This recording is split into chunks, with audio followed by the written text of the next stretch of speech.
Hi, I'm Jacqueline and I'm here from Soak Wash, and today we're talking about Flatter. It's an ironing spray, so a wrinkle release, anti-static smoothing spray. So you can use it to spray it on your fabrics. We're gonna spray some fat quarters. You can use it on yardage, working on your quilts, for finger pressing, or when you're ironing. So we're just gonna do a demo.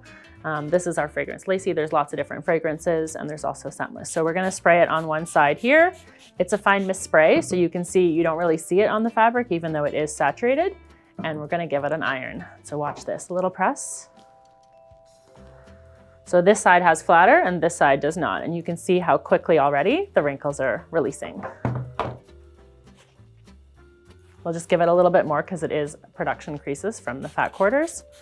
Fine mist spray, you're never gonna get any buildup or residue on these fibers. So you're not gonna get a buildup on your darks, especially a solid like this. You won't get any buildup on your iron or your ironing surface. And it's just a great wrinkle release and anti-static smoothing spray.